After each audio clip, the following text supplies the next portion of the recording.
So hello guys, welcome back to another video. So इस video में हम global freeze के चैप्टर रिकैप करने वाले हैं। सो बिना कोई टाइम वेस्ट किए चलिए शुरू करते हैं। चैप्टर शुरू होता है जुआओ से। जुआओ कहता है, बॉस क्या ये बिग गाय खत्म नहीं होगा? शांग कहता है, नहीं होगा, हम स्मोक ग्रेनेड में छोटे बॉम्ब भी डाल दिए हैं और इतने कम लाइट में वो लोग एक्सप्लोसिव को नहीं ढूंढ पाएंगे और हम जब तक यहाँ से निकल जाएंगे फिर मैं इसको उड़ा दूंगा। तभी जनरल दीवार में पंच करता है और वहाँ से सभी बाहर आते हैं और यहाँ बिग गाय इन दोनों को पकड़कर भागने लगता है। तभी जुआओ कहता है, बॉस वो हमारे पीछे हैं, जल्दी बॉम्ब फेंक दो। जीएस कहता है, नहीं, मैं इतना भी बुरा नहीं हूँ, अगर उनको चीज करना है तो करने दो। फिर ये दोनों सोचते हैं कि ये बात निकलने के बाद इतना सा भी भरोसा नहीं कर सकते हैं। और फिर अंकल सोचता है, जीएस हमेशा ही अपना गोल को अचीव करने के लिए कुछ भी कर सकता है। अगर वो अपनी स्पेस पावर नहीं यूज करता है तो उसके पीछे कुछ वजह हो सकती है। फिर आगे ये तीनों बाहर निकल जाते हैं और इनके पीछे जनरल और उसके सबऑर्डिनेट भी आ जाते हैं। फिर जनरल सोचता है कि सरफेस के इतने ऊपर जीएस आराम से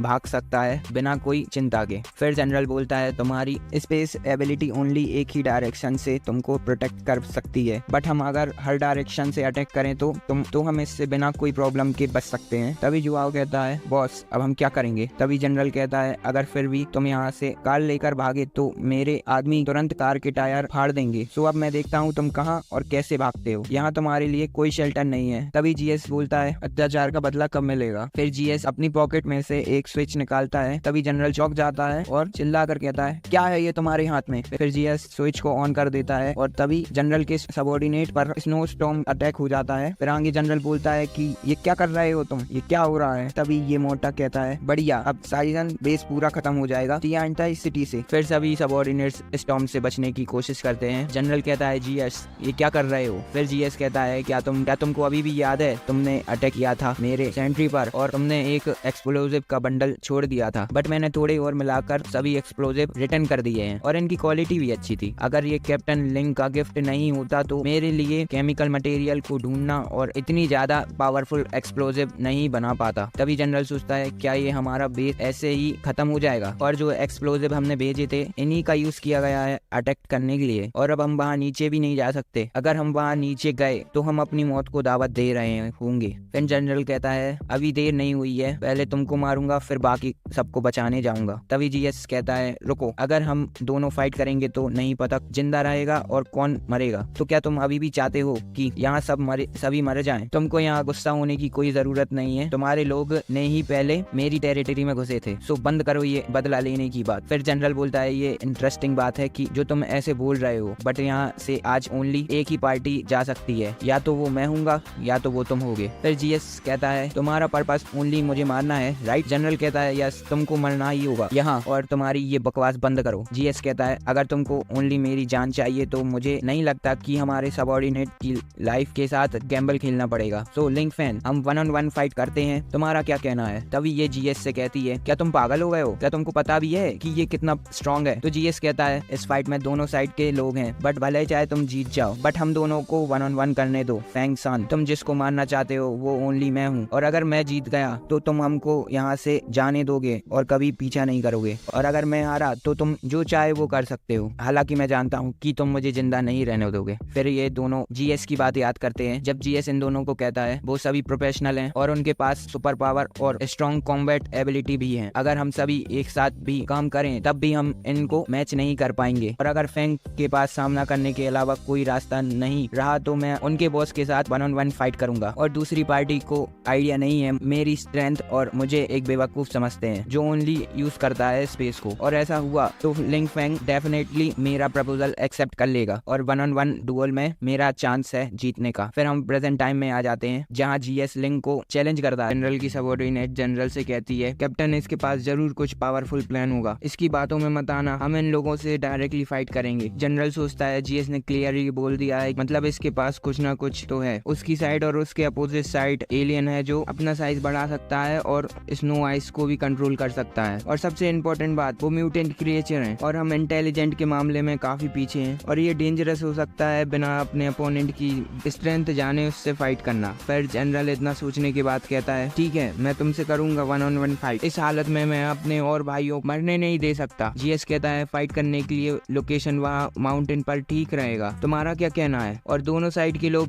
बस फाइट को देख सकते हैं, फाइट में इंटरफेयर नहीं कर सकते हैं। जनरल कहता है ठीक है। फिर ईगल कहती है टीम लिंग फ्रॉड से केयरफुल। जनरल कहता है चिंता करने की कोई जरूरत नहीं है। फिर आगे हम लोकेशन पर आते हैं और गल कहती है सभी ट्रिक्स और साजिशों का कोई मतलब नहीं होगा जब सामने इतनी पावरफुल स्ट्रेंथ हो। जनरल सोचता है सामने वाला एनिमी प्रिपेयर नहीं होगा तो क्या ये एक तरफा फाइट नहीं होगी। फिर जुआओ कहता है ब्रदर जीएस वहाँ फाइट इसलिए कर रहे हैं क्योंकि उनको पक्का पता है कुछ नहीं होगा। तभी ये गल कहती है राइट, वैसे भी हमारे दोनों लीडर्स ऑलरेडी एक दूसरे से फाइट कर रहे हैं और मैं एक सीक्रेट भी तुमको बता सकती हूँ। क्या तुमको पता है कुछ एलियन के पास उनको निकलने की भी एबिलिटी होती है? तुमको देखकर लग रहा है तुमको नहीं पता है। ओके, मैं तुमको थोड़ी बहुत इन्फॉर्मेशन देती हूँ फ्री में। ये एबिलिटी काफी कम मतलब बहुत एलियंस के पास होती है जो खुद को स्ट्रॉन्ग बनाने के लिए वीक लोगों की पावर खा सकते हैं। फॉरेन एक्शन के दौरान हमारे कैप्टन ने खुद उनमें से 3 एलियंस को मार दिया था उनकी पावर चुराने के लिए, जिससे वो अपनी एबिलिटी और पावरफुल कर सके बाकी सबसे। वो जीएस सिंपली मरने वाला है। तभी जुआओ कहता है नहीं बॉस, फाइट नहीं हारेंगे चाहे कुछ भी हो जाए। फिर गल कहती है तुम ऐसा क्यों बोल रहे हो? फिर जुआओ बोलता है क्योंकि हमारे बॉस ही बॉस हैं, तुम अपनी जान रिस्क में मत डालना। फिर गल बोलती है ये क्या रीजन हुआ? तुम बस देखो यहाँ हमारे कैप्टन लिंग डेफिनेटली वापस आएंगे उसका सर लेकर। फिर आगे जीएस बोलता है क्यों, क्या फाइट करना जरूरी है? तुमको पता है मैं कोई मार्शल आर्टिस्ट नहीं हूँ और मेरी एबिलिटी ज्यादा सपोर्टिव है। फिर जनरल कहता है नहीं, आज तुमको यहाँ मरना ही होगा। फिर जीएस कहता है मैं इस पॉइंट पर नहीं जाना चाहता था, तुम ही हो जिसने मुझे मजबूर किया है, बल्कि मैंने पास्ट में एक ड्रीम भी देखा था, मतलब वर्ल्ड के एंड में। फिर जनरल गुस्से में कहता है क्या तुम इतना परेशान करना बंद करोगे? यहाँ टाइम पास करने से कुछ चेंज नहीं होगा, तुमको यहाँ मरना ही होगा। फिर जीएस कहता है ठीक है, फिर मैं होप करता हूँ अगर मैं मर गया तो तुम मेरे फ्रेंड्स को जाने दोगे, वो सभी इनोसेंट हैं। फिर जनरल कहता है मैं तुमको प्रॉमिस करता हूँ इनको कोई हार्म नहीं होगा, और मेरी कैट अगर तुम उसको खाना नहीं चाहते तो जस्ट उसको जाने दो, मे बी मेरे फ्रेंड्स कैट को भी पाल लेंगे। फिर जनरल कहता है बात बहुत हो गई, क्या तुम एक बूढ़ी औरत हो, चलो फाइट स्टार्ट करो। फिर फाइट स्टार्ट होती है और जीएस कहता है स्पीड 4 टाइम्स। जीएस अपनी एबिलिटी को यूज करता है। फिर जनरल कहता है क्या तुमको लगता है ये ट्रिक अभी भी वर्क करेगी अगेंस्ट मी? मैं समझ गया हूँ तुम्हारा अटैकिंग मेथड और तुम्हारी फाइटिंग स्टाइल।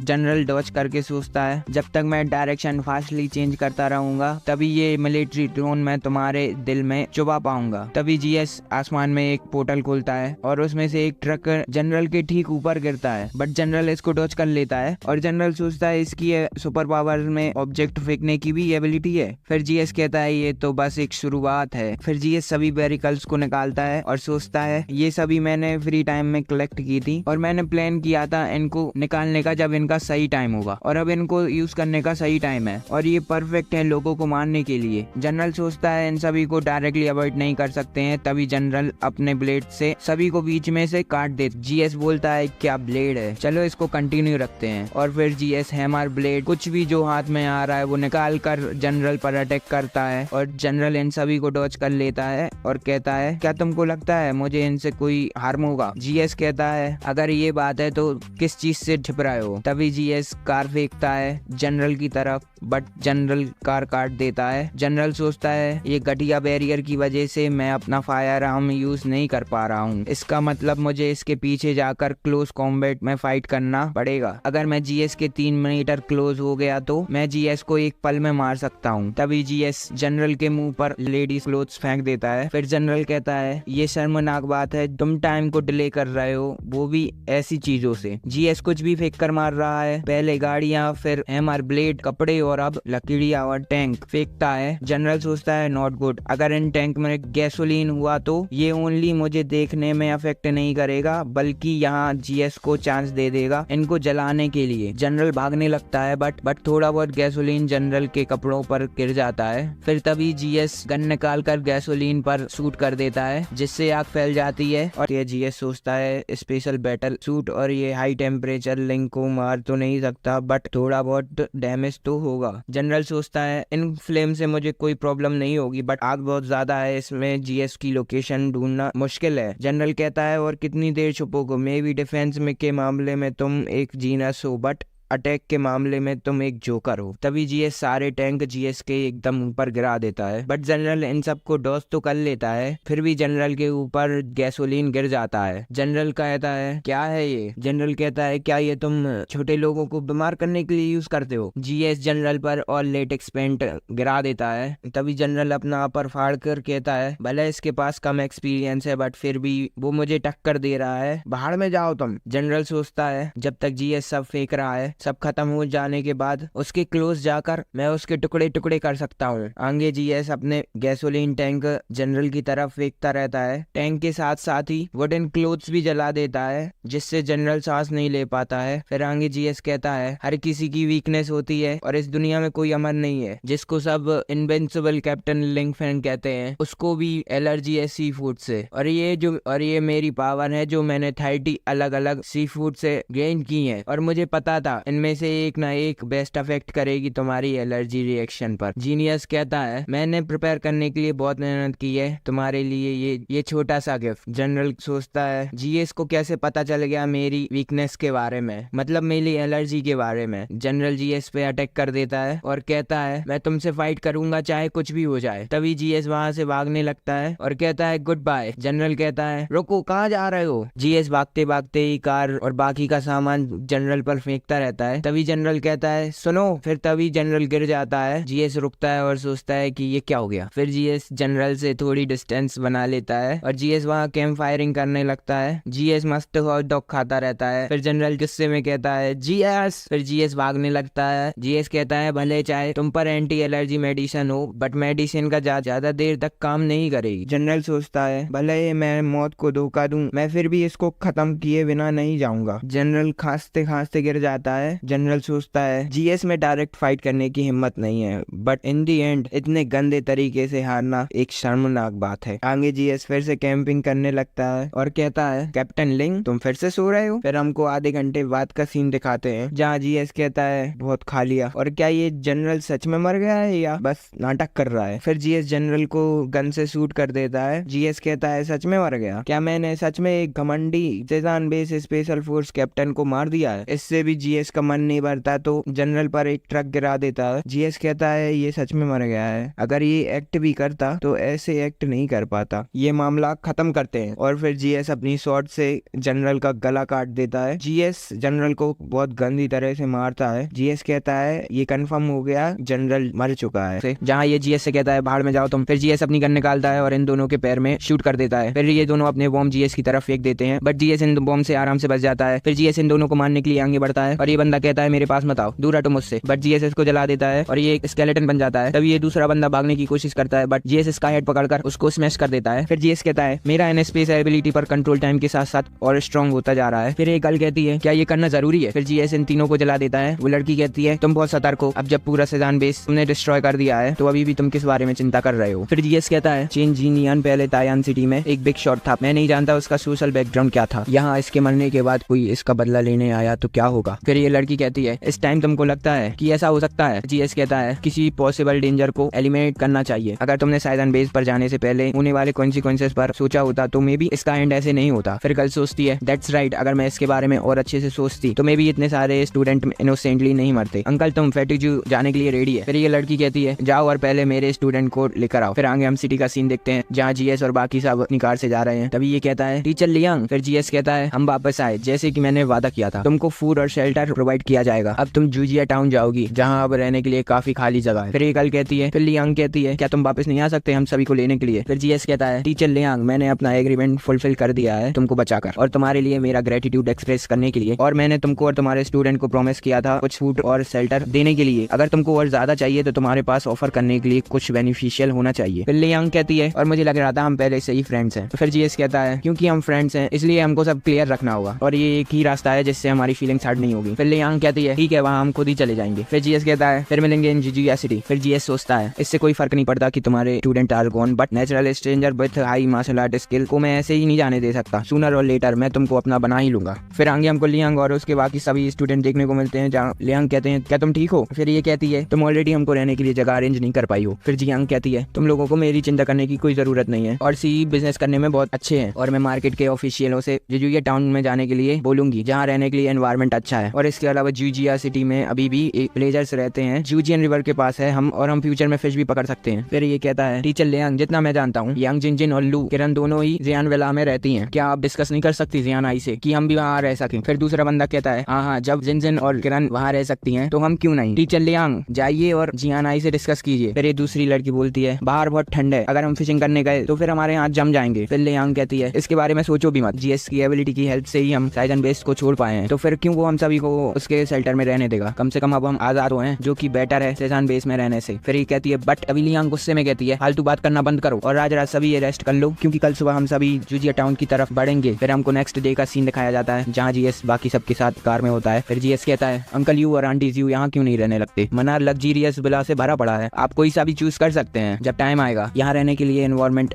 कम्युनिटी से अच्छा है और फ्यूचर में भी सभी एक दूसरे के आसपास रहेंगे तो एक दूसरे की केयर भी कर पाएंगे। फिर अंकल कहता है मुझे लगता है ये ठीक है, क्योंकि इस वॉर के बाद मुझे फील हुआ पावर ऑफ यूनिटी का, और ऑनेस्टली बताऊं तो ओनली हम दोनों वहाँ रहते हैं तो मुझे भी डर लगता है कभी कभी। फिर जुआओ कहता है अंकल आप किस चीज से डर रहे हो? आपकी टेन पर डिपेंड करें तो 40-50 ऑर्डिनरी पीपल सेजान बेस के आपका कुछ भी नहीं बिगाड़ पाएंगे। फिर अंकल कहता है क्या मैं चिंता कर रहा हूँ, वो भी ऑर्गेनाइजेशन की? फिर जीएस कहता है अंकल का परेशान होना सही है, चेंज इंडियन ने जो मरने से पहले कहा था, हम देख सकते हैं टाइन सिटी में ओनली एक जियान बेस नहीं हो सकता। जब से ये आई से जाई है बहुत लोग मर रहे हैं, बट और इसका मतलब ये भी है जो इसको सर्वाइव कर रहे हैं उनके लिए ये आसान नहीं होगा इसको डील करना। टाइन सिटी बहुत बड़ी सिटी है जिसके साथ 20 मिलियन पीपल है, तुम सोच भी नहीं सकते वहाँ कितने स्ट्रेंजर होंगे और कितने आर्म फोर्स निकलेंगे, बट हमको चिंता करने की कोई जरूरत नहीं है। सेजान बेस सबसे पावरफुल था, है कि नहीं? फिर भी हमने उसको डिस्ट्रॉय कर दिया है, अब से हम सभी एक साथ ही रहेंगे, हमारी स्ट्रेंथ की वजह से अब कोई नहीं डरेगा। फिर अंकल कहता है तुम सही हो, चलो यहाँ से पैकिंग करके निकलते हैं। ये अभी भी कंफर्म कर रहा है कि जनरल मरा है कि नहीं। फिर जीएस कहता है ये लिंग फेंग की सुपर पावर कॉन्स्टेंटली मेरे थ्रू चुराई जा रही है, और फिर जीएस जनरल की सुपर पावर्स चुरा लेता है और कहता है बढ़िया,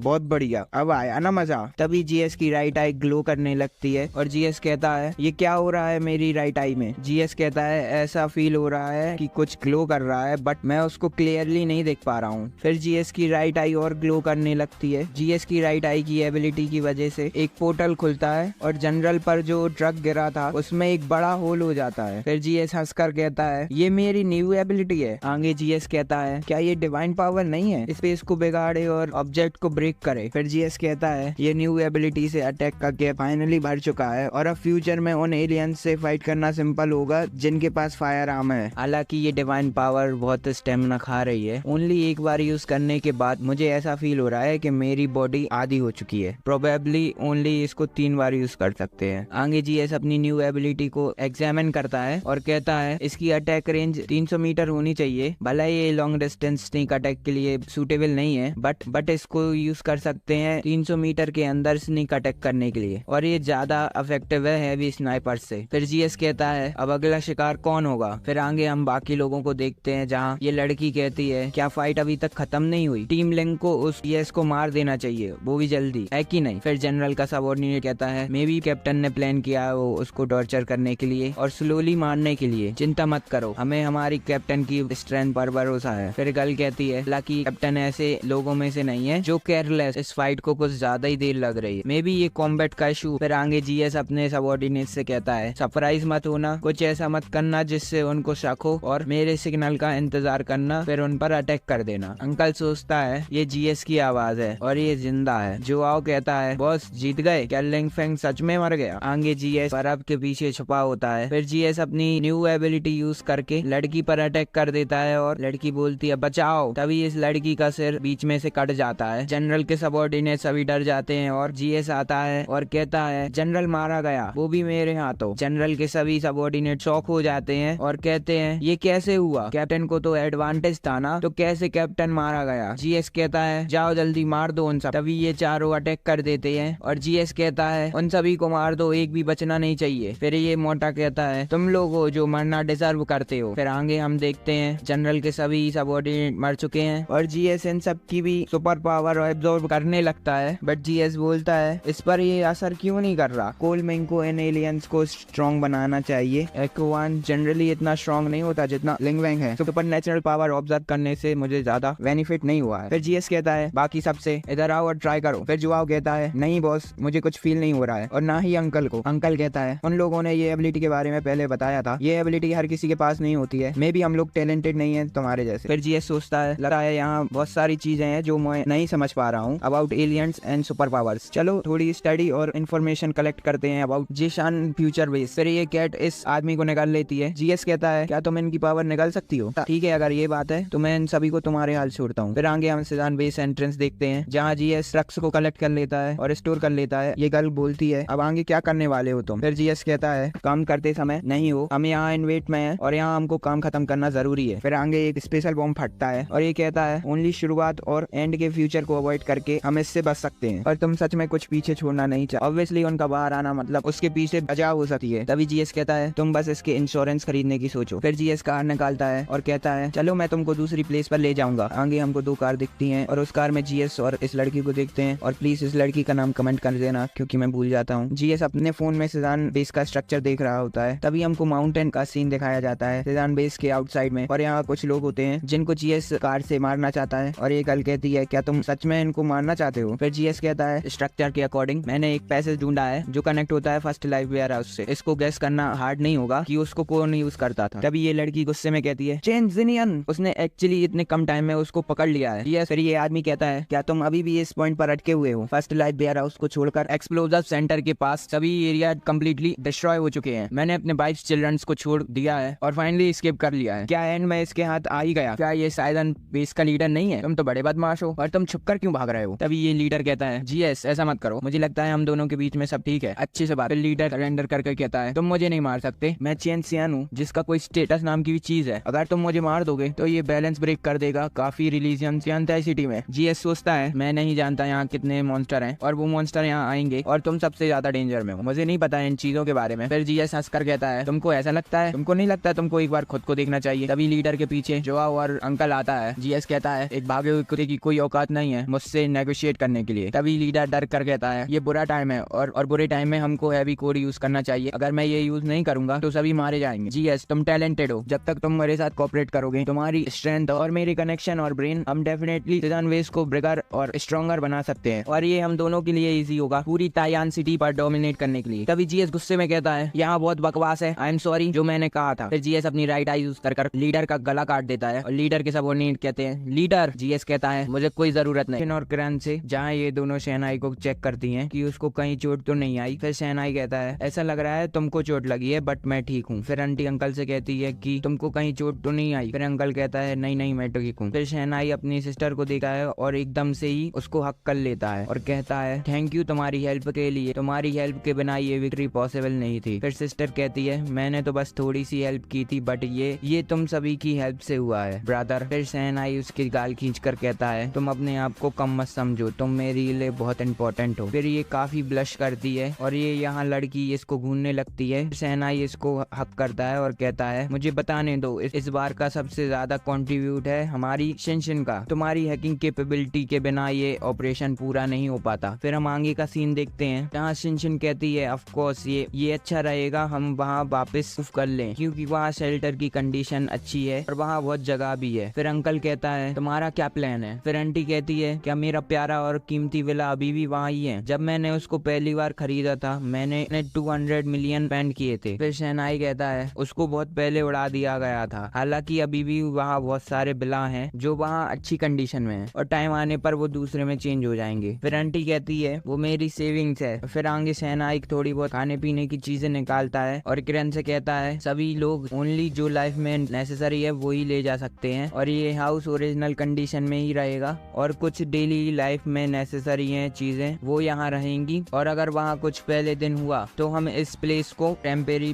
बेस जैसे यूज कर सकते हैं। और आगे सभी अपना सामान लेकर वहाँ से निकलने लगते हैं। शहनाई डोर लॉक करता है और सोचता है मेरे अलावा कोई यहाँ एंटर नहीं कर पाएगा और मैं उन लोगों में से नहीं हूँ जो दूसरों के लिए जगह छोड़ दे। फिर ये बंदा यहाँ आता है और फिर शहनाई कहता है तुम यहाँ क्या कर रहे हो और क्या अंकल ने तुम्हें यहाँ आने के लिए बोला है? फिर ये कहता है आज रात वेस्ट की तरफ एक बड़ा एक्सप्लोजन हुआ था और सभी उठ गए थे और फिर हम वहाँ सो भी नहीं पाए। फिर मैंने देखा कि तुम लोग जस्ट आज सुबह ही यहाँ वापस आए हो, सो मैं यहाँ आकर खुद देखना चाहता था। फिर शहनाई कहता है अब तुम्हारी बॉडी कैसी है और क्या तुम अब कुछ एबनॉर्मल फील कर रहे हो? फिर ये कहता है नहीं मैं अब इस एबिलिटी को यूज करने की सोच भी नहीं सकता। प्रोफेसर जीई ने मुझे याद दिलाया है कि अगर मैं कुछ बहुत ज्यादा यूज करूंगा तो मैं शायद खाक बन सकता हूँ। शहनाई कहता है ठीक है अपना ख्याल रखना। फिर आगे हम इस बिला का सीन देखते हैं। सेनाई कहता है यहाँ आसपास दर्जनों विलास हैं जो अभी भी डिस्ट्रॉय नहीं हुए हैं। आप दोनों रेस्ट करने के बाद कोई भी चूज कर सकते हैं जो आपको अच्छा लगे। फिर अंकल कहता है ठीक है। फिर सेनाई रूम में जाता है और बेड पर लेट जाता है और सोचता है स्टिमुलेटन का ड्यूरेशन ऑलमोस्ट खत्म हो चुका है और अब मेरी बॉडी काफी वीक हो गई है। महीनों की चिंता के बाद अब फाइनली मैं एक शांति की नींद ले पाऊंगा। आगे हम लियांग और बाकी स्टूडेंट को देखते हैं जहाँ वो सभी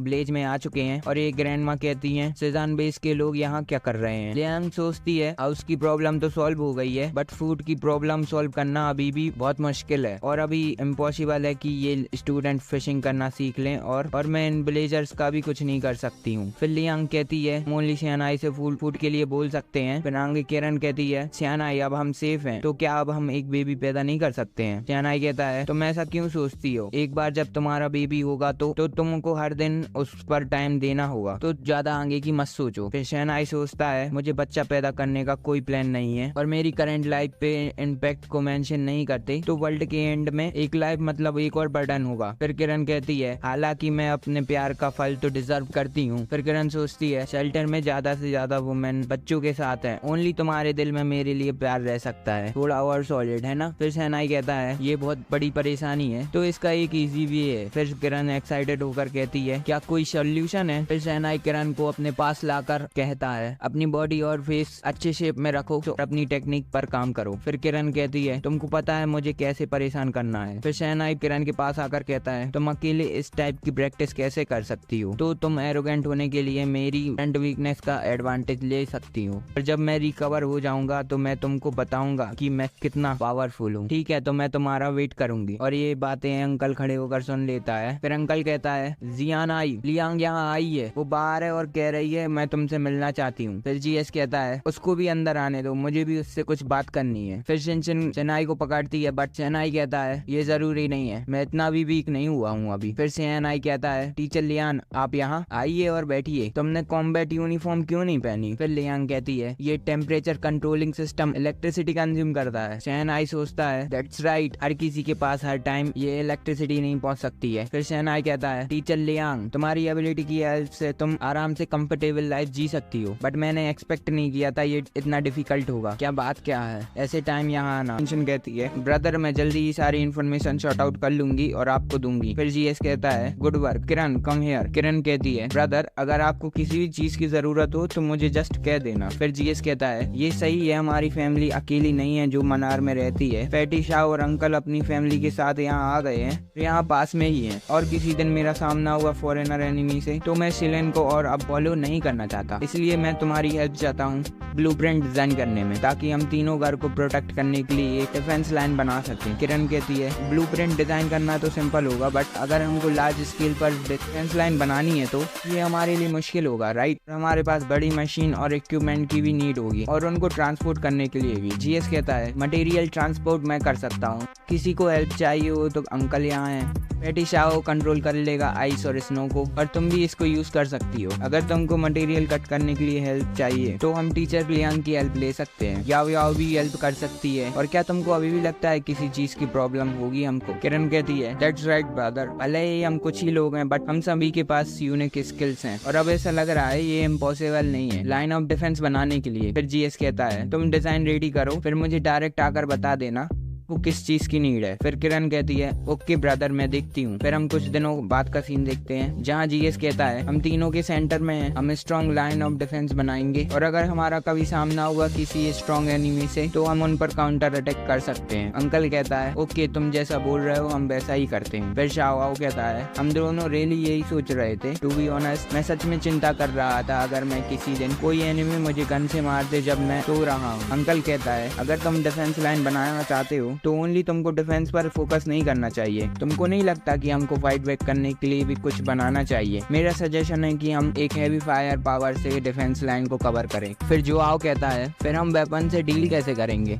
जीएस कहता है ये क्वेश्चन सिंपल है, ये कम्बस्टिबल और इसको यूज करते हैं बुलेट बनाने के लिए और बात रही फायर आर्म्स की तो वो मेरे पास बहुत है, बट ये कंसीडर करना कि जो भी अटैक करने की कोशिश करेगा उस पर फायर आर्म्स होगा ही। हमको नीड है हैवी फायर आर्म्स की। कुछ दिनों में जब हम अपनी बेस्ट कंडीशन में वापस आए थे, अब हम सभी एक साथ सेजान बेस जाएंगे। वहाँ बहुत सी अच्छी चीज थी। अंकल कहता है अगर हम सेजान बेस की डिफेंसिव कैपेबिलिटी को जज करें तो ये तुम्हारे शेल्टर से भी ज्यादा बुरा नहीं था। हम कुछ मटेरियल डिसमेंटल कर सकते हैं और यहाँ स्ट्रेंज देन हमारी डिफेंस लाइन। जीएस कहता है वो सभी क्राफ्टमैनशिप वन पीस की कास्टिंग है, तो ये कैसे इजी होगा उनको डिसमेंटल करना, बट और कहाँ से हम इतना सारा बिल्डिंग मटेरियल ला सकते हैं। फिर अंकल कहता है डिफेंस लाइन बनाने के लिए हमारे पास कम से कम सीमेंट और कंक्रीट होना चाहिए। उसके बिना क्या हम ओनली स्नो की हेल्प से डिफेंस लाइन बनाना सिंपल होगा? जीएस कहता है कैसा रहेगा अगर हम आइस क्यूब्स को डिफेंस लाइन बनाने के लिए यूज करें। लुजियन रिवर के दूसरी तरफ वहां से हम ज्यादा अमाउंट में आइस क्यूब ला सकते हैं डिफेंस लाइन बनाने के लिए। आउटसाइड टेम्परेचर को देखें तो हमको आइस क्यूब मेल्ट होने की चिंता करने की भी जरूरत नहीं होगी। ये एक अच्छा मटेरियल है, इसको इजी भी है रिपेयर करना। उस टाइम हम शेल्टर के रूप में कुछ स्टील वायर्स भी लगा सकते हैं और हम सिंपल से सिंपल और हम आइस क्यूब से एक दीवार बना सकते हैं। फिर आगे हम शेल्टर का सीन देखते हैं। बाकी सब है। शिनशिन कहती है अब वो सेजान बेस जो कि डिस्ट्रॉय हो चुका है, अब तुम और भी ज्यादा सतर्क हो गए हो। फिर जीएस कहता है हम इस पर अपनी आशा नहीं रख सकते कि अदर लोग ऐसे करेंगे, बट हम अपनी सेफ्टी के लिए हम अपना बेस्ट करेंगे। फिर जुआओ कहता है बॉस क्या आपको लगता है कि फ्यूचर में हम कभी यहाँ आर्म फोर्स आ सकती है? यहाँ तानाई सिटी में सेजान बेस से ज्यादा स्ट्रॉन्ग नहीं हो सकती है। जीएस कहता है पैटी तुम एक सिचुएशन को कंसिडर करना भूल गए हो। ये सही है कि हमने सेजान बेस को डिस्ट्रॉय किया है, बट मे बी दूसरे लोग ये नहीं जानते होंगे और उनके लिए हम ओनली एक ऑर्डिनरी पीपल का ग्रुप है बिना किसी पावर के। जुआओ कहता है ये कुछ सेंस बनाता है। ठीक है फिर जल्दी ही हम डिफेंस लाइन को बनाते हैं, और टू बी ऑनेस्ट मैं भी थोड़ा सा डर रहा हूँ। जीएस कहता है डिले करने में काफी रिस्क है। ओके 3 दिन में हम सभी साथ में जान बेस जाएंगे और सर्च करेंगे जो भी हम यूज कर सकते हैं। फिर डोरबेल बजती है और जुआओ कहता है ये तो टीचर लियांग है, ये यहाँ क्या कर रही है? बॉस क्या आपने इसको यहाँ बुलाया है? फिर जीएस कहता है देखो तुम क्या बोल रहे हो, मैं उस टाइप का पर्सन नहीं हूँ, ये ओनली मेरी मार्शल आर्ट टीचर है, समझे? अंकल कहता है क्या तुम अभी तक प्योर हो? इवन तुम्हारा रिलेशनशिप है बिटवीन मैन एंड वुमेन, तुम लोग सच में मौज कर रहे हो। जुआओ कुछ उल्टा सोचने लगता है। बॉस आपको पता है कैसे खेलते हैं। फिर जीएस डोर को ओपन करता है। टीचर सोचती है ये सब यहाँ है और ये सब एक फैमिली की तरह रहते हैं। किरण कहती है टीचर लियांग कहती है मैं देख सकती हूँ तुम काफी अच्छा कर रहे हो, मुझे देखकर अच्छा लगा। शिनशिन कहती है ब्रदर बहुत अच्छा है, हम सभी यहाँ हैप्पी हैं। टीचर लियांग ये हार्ड होता होगा आउटसाइड रहना, राइट? अगर आप यहाँ रहना चाहती हो तो मैं ब्रदर को मना सकती हूँ। शिनशिन आपको बहुत मिस करती है। लियांग कहती है मैं उन सभी को नहीं छोड़ सकती, अगर मैंने ऐसा किया तो सभी स्टूडेंट के लिए काफी डिफिकल्ट होगा इस एनवायरनमेंट में सरवाइव करना। शिनशिन कहती है टीचर लियांग आप अभी भी काफी जेंटल हैं पहले की तरह, हालांकि इन दोनों चीजों पर कोई इम्पैक्ट नहीं होगा। आप उनकी हेल्प यहाँ शेल्टर में रहकर भी कर सकती हैं, वैसे भी वो काफी ओल्ड हैं, विदाउट आपके एक मोमेंट भी नहीं जी सकते, राइट? टीचर लियांग अगर आप सच में चाहती हैं कि वो इंडिपेंडेंट रहें तो आपको सरवाइव करना होगा। टीचर लियांग क्या आपको नहीं लगता शिनशिन सही कह रही है? लियांग कहती है बट जीएस एग्री नहीं करेगा मुझे यहाँ रहने देने के लिए, राइट? मेरा और उसका रिलेशन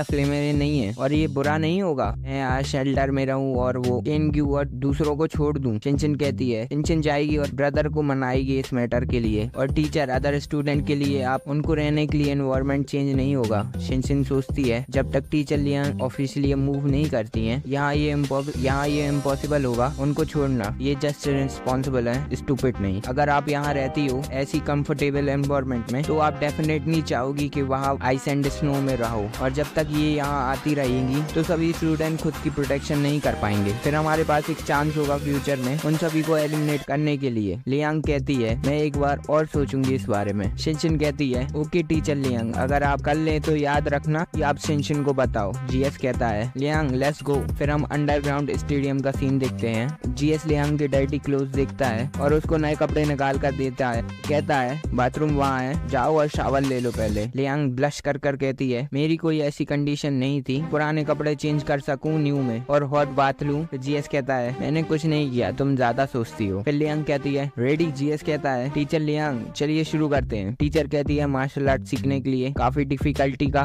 सामना करना पड़ता है, तुमको मेंटली प्रिपेयर होना पड़ेगा। जीएस कहता है चलो शुरू करो। फिर हम 2.5 घंटे बाद का सीन देखते हैं जहाँ लियांग कहती है तुम्हारा बेसिक ठीक है बट कुंफू प्रैक्टिस करना ये एक दिन में नहीं होता है, तुमको मेंटली प्रिपेयर रहना होगा। जीएस कहता है मैंने एक्सपेक्ट नहीं किया कि मैं मार्शल आर्ट मास्टर बनूं, मैं बस ओनली एक चीज सीखना चाहता हूँ जिससे मैं अपनी जान बचा सकूं। लियांग कहती है इवन लिंग फेंग तुम्हारे हाथों से मारा गया है, मुझे नहीं लगता तुम्हारी लाइफ खतरे में है। जीएस कहता है वर्ल्ड एक्सीडेंट से भरा पड़ा है, कोई अपनी लाइफ खतरे में नहीं डालना चाहता। और अब कल कंटिन्यू करते हैं क्योंकि मैं आज चल भी नहीं सकता। जीएस फूड निकालता है और लियांग को देता है। लियांग सोचती है अगर वो वर्ड इसके मुंह से आते तो मैं डेफिनेटली चिंता करती कुछ बातों पर। वो सब सिंशिन ने कहा था, इसमें क्या ही गलत इंटेंशन होंगे छोटी सी बच्ची का। जीएस वहाँ से चला जाता है। लियांग सोचती है क्या मैं सच में यहाँ रह सकती हूँ। जुआओ कहता है बॉस जब हम सिजान बेस पर जाएंगे ये आफ्टर टुमारो, क्या आप चाहते हो लियांग एक और पर्सन होगा तो और ज्यादा सिक्योरिटी रहेगी। और टू बी ऑनेस्ट मुझे पता है कि वहाँ वेस्ट बेस पर कोई रहता है बट कोई वहाँ गया नहीं है देखने के लिए, मैं पक्का तो नहीं कह सकता। फिर अंकल कहता है जुआओ तुम सच में एक डरपोक हो। जुआओ कहता है 10,000 ईयर तक सीलिंग करते हो तब भी केयरफुल रहो, मैंने अपने बॉस से सीखा है। जीएस कहता है यहाँ कुछ गलत नहीं है फैटिश आउट की बातों में, ये सही नहीं होगा हम लियांग को कॉल करें। मेरा और उसका रिलेशन बस ओनली कोऑपरेटिव है, उससे पूछना हेल्प के लिए काफी मतलब की बात होगी, ये जरूरी नहीं है। लियांग सोचती है इस बारे में डिस्कस करते हैं और देखते हैं स्टूडेंट को क्या लगता है। इनफैक्ट अगर हम इस बारे में सोचें केयरफुली हमको सच में जीएस के क्लोज आने की जरूरत है तो जीएस हमारी हेल्प और भी ज्यादा कर सके। ये कहती है ग्रेट अब हम पे कुछ खाने के लिए। लियांग कहती है केनग्यू इस मॉर्निंग मैंने तुमसे बोला था कि तुम और तुम्हारे क्लासमेट सब लूजियन रिवर से फिश को लेकर आओ, कैसा चल रहा है सब। ये कहता है ये काफी डिफिकल्ट है स्टूडेंट के लिए कि वो साइकिल राइड करके सिजान बेस तक फाइनली अब वो शांति से सांस ले पा रहे हैं, और अगर वो सभी इतनी ठंड में कुछ करेंगे तो वो थोड़ा सा भी नहीं कर पाएंगे। ट्राई किया और थोड़ी लेकर आया क्योंकि ये टूल सिंपली और ओनली पकड़ के ही यूज कर सकते हैं इसलिए ज्यादा नहीं है। लियांग कहती है तुमको केयरफुली सोचना चाहिए कि कैसे फिश की एफिशिएंसी बढ़ा सके। फिर ये कहता है आपके पास ही इतना सारा फूड क्यों है, हमारे पास खाने के लिए पर्याप्त फूड नहीं है और इतने ठंडे वेदर में और हम बीमार भी हो सकते हैं। फिर ये कहता है इसको जाने भी दो गाइस, ये सभी फूड टीचर लियांग के हार्डवर्क और डिफिकल्टी से आया है, हम हमेशा अदर्स पर डिपेंड नहीं कर सकते हैं, अब हम खुद ही फूड लेकर आएंगे। ये कहता है टीचर लियांग क्योंकि आप ज्यादा जीएस को मार्शल आर्ट की ट्रेनिंग देती हैं फ्री डे तो प्लीज आप जीएस से हम सभी को वहाँ रहने के लिए के शेल्टर में नहीं कह सकती क्या,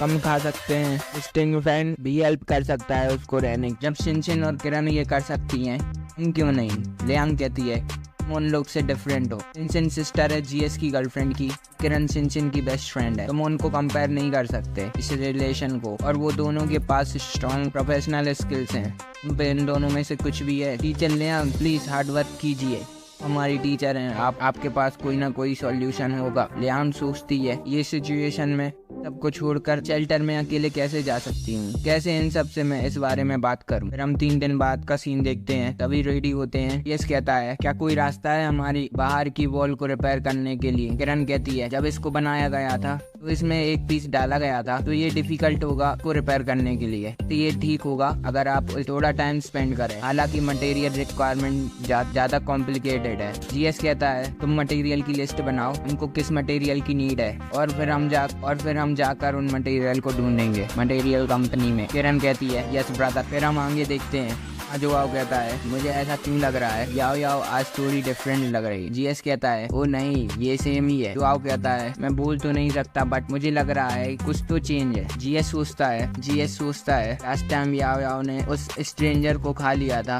ये और पावरफुल हो गई है, ये कितने लेवल तक बढ़ चुकी है ये फाइट के दौरान ही पता चलेगा। फिर शिनशिन का कॉल आता है ब्रदर क्या आप अभी सिजान बेस में हैं। जीएस कहता है नहीं अभी प्रोबेबली आधे रास्ते में हूँ। शिनशिन कहती है हाँ मैंने कुछ ढूंढा है और मुझे आपको रिपोर्ट देने की जरूरत है ब्रदर। जीएस कहता है हाँ बताओ मुझे, मैं ध्यान से सुन रहा हूँ। मुझे इन्फॉर्मेशन में मिला है अदर आर्म्ड फोर्स के बारे में। तायान सिटी में सिजान बेस के इन्फॉर्मेशन के अकॉर्डिंग वहाँ 4 बड़ी मिलिट्री शेल्टर है तायान सिटी में 4 बड़े मिलिट्री बेस है सेजान बेस की तरह। सेजान, यूपी, यांगहेंग और चाओया ये प्लेस वहाँ बनाई गई थी सालों पहले और ये वॉर एंड नेचुरल डिजास्टर की वजह से ब्रेक हो गए थे। सेजान बेस इंफॉर्मेशन के अकॉर्डिंग अदर 3 शेल्टर भी पावरफुल अंडरग्राउंड शेल्टर हैं। साथ ही लार्ज अमाउंट में वेपन डिप्लॉय और वॉर प्रिपरेशन मटेरियल भी थे। जीएस कहता है ये मैं जानता था, ये इंटरनेट पर रूमर था पहले और कुछ फोटोज भी लीक हुई थी न्यूज में। इसका मतलब सेजान बेस को मिलाकर 3 और बेस है तायान सिटी में, राइट। बाकी सभी बेस हमारे शेल्टर से काफी दूर हैं, बट अब यहाँ कोई गारंटी नहीं है वो अपनी पावर को एक्सपेंड करना नहीं चाहेंगे। सेजान डिस्ट्रिक्ट और लुजियन डिस्ट्रिक्ट में चिनचिन कहती है नहीं, इनको मिलाकर वहाँ एक और स्पेशल फोर्स है। जीएस कहता है चिनचिन ये इन्फॉर्मेशन काफी यूजफुल है। फिर चिनचिन कहती है ब्रदर मैं कंटिन्यू इन्फॉर्मेशन कलेक्ट कर रही हूँ उनके बारे में, जब आप वापस आओगे चिनचिन आपको अच्छी रिपोर्ट देगी। जोआओ कहता है ये एक्चुअली सेम है सेजान बेस जैसा, ये तो थोड़ी परेशानी की बात है, ये अच्छा होगा कि वो हम पर नजर ना रखें। जीएस कहता है जैसा मैं सोच रहा था, अब एटलीस्ट 90% लोग मर चुके हैं तायान सिटी में, रिसोर्स इनफ है फ्यूचर के लिए, अगर हम कुछ एक्शन नहीं लेते तो ये होता ही नहीं।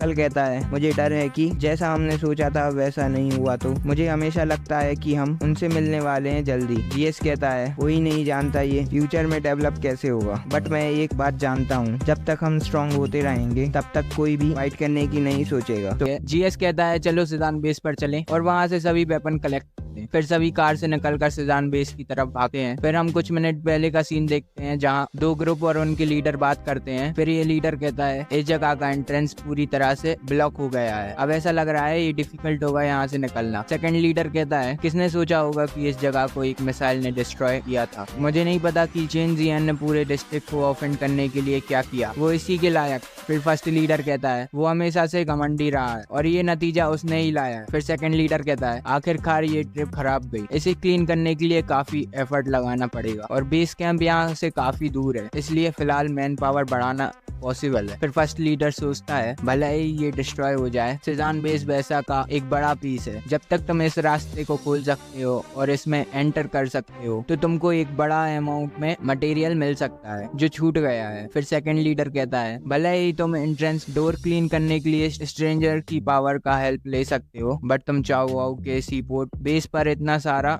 सप्लाई कैसे वापस ले जाओगे? तुम्हारा बेस यहाँ से पूरे तायान सिटी में है, लगभग 200 किलोमीटर की डिस्टेंस पर। फिर फर्स्ट लीडर कहता है क्या तुम वो कर सकते हो जो हमारा चाओ बेस नहीं कर सकता? सेकंड लीडर कहता है हमें ज्यादा उम्मीद नहीं थी, मैं यहाँ ओनली कंफर्म करने के लिए आया था कि क्या सेजान बेस मौजूद है कि नहीं। अब यहाँ हर किसी को पता है ये डिस्ट्रॉय हो चुका है और ये हमारी ग्रेटेस्ट न्यूज है। अगर तुम दूसरे 2 बेसों के लोगों को देखो तो वो बहुत स्मार्ट हैं और यहाँ ज्यादा टाइम वेस्ट नहीं करेंगे, ये सही नहीं है। वो यहाँ से काफी क्लोज हैं, इसलिए उनको बहुत टाइम पहले ही उनको चेक करने के लिए आना चाहिए था। फिर फर्स्ट लीडर कहता है क्या अफसोस है इस बार सेजान बेस को डिस्ट्रॉय कर दिया, बट तुम्हारा चाओ बेस का इस टेरिटरी से कोई कनेक्शन नहीं है। फिर सेकंड लीडर कहता है उस time Yangheng and Chen Bai base के लोग अभी भी एडवांटेज लेना होगा, अगर उन्हें ये साइड मिल जाती है तो वो धीरे धीरे सेजान बेस लेगेसी को साफ कर देंगे, जब तक स्ट्रेंथ नहीं होगी स्काई में उड़ने की। फिर फर्स्ट लीडर कहता है क्या तुम वो लोग हो जो स्नो कल्ट की कला की पूजा करते हो? फिर सेकंड लीडर कहता है हम सभी स्मार्ट लोग हैं, इसलिए टाइम आने पर सभी को बस अपनी एबिलिटी पर भरोसा करना होगा,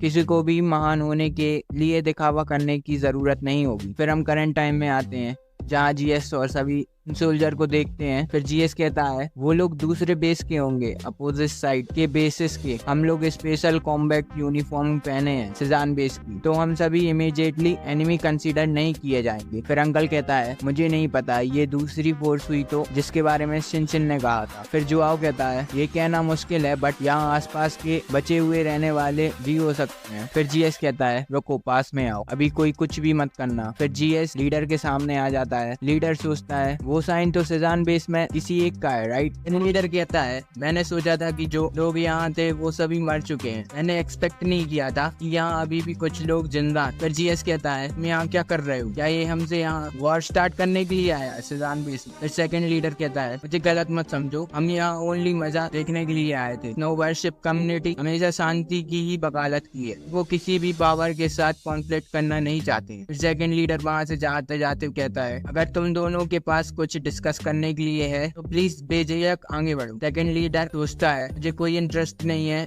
इसके मामलों में इन्वॉल्व होने में, आखिरकार मैं यहाँ नहीं पहुँच सकता, शुरू करना नुकसान की लायक नहीं होगा। लीडर कहता है ऐसे जान बेस प्रोबेबली डिस्ट्रॉय नहीं हो गया है, बच्चे कुछ लोग भी बकवास करने के लिए कोशिश कर रहे हो। फिर जीएस सोचता है मुझे लग रहा है ये काफी तेज है। जीएस कहता है जो कि तुम देख रहे हो वो सीजन बेस डिस्ट्रॉय हो चुका है, तो तुम यहाँ कोई मार करने की कोई जरूरत नहीं है, तुम जो चाहे वो कर सकते हो। फिर जीएस वहाँ से जाने लगता है और कहता है और सोचता है हालांकि दो ग्रुप के लोग कुछ नहीं कर सकते मेरे सामने, और अब ऐसा करो जैसे हम यहाँ से जा रहे हैं और फिर वेट करो जब तक वो जाए हमारे आने से पहले। फिर लीडर कहता है रुको। जीएस कहता है हम परेशानी पैदा करना नहीं चाहते, इसलिए जो लोग बिहेव करना जानते हैं उन्हें हमको परेशान नहीं करना चाहिए। लीडर कहता है क्या तुमको समझ ही नहीं आ रहा यहाँ क्या चल रहा है? अगर सीजन बेस डिस्ट्रॉय हो गया था तो और तुम यहाँ अभी भी रह रहे हो, तुम बहुत सारी सप्लाई लाए हो, राइट? और फिर लीडर अपना फायर आर्म यूज करता है। तभी जुआओ कहता है स्ट्रेंजर। लीडर कहता है हाँ ये सही है, मैं एक स्ट्रेंजर हूँ, मुझे लगता है कि तुमने एलियंस की एग्जिस्टेंस के बारे में सुनना चाहिए था, जैसे छोटे लोगों को मारना मेरे लिए इतना ही इजी होगा जितना कि एक चींटी को दबाकर मारने। फिर आगे लीडर कहता है उपवास करना बंद करो और चीजें तो यहाँ से दफा हो। फिर जीएस कहता है मैं नहीं चाहता था कि कुछ परेशानी में फंसूं,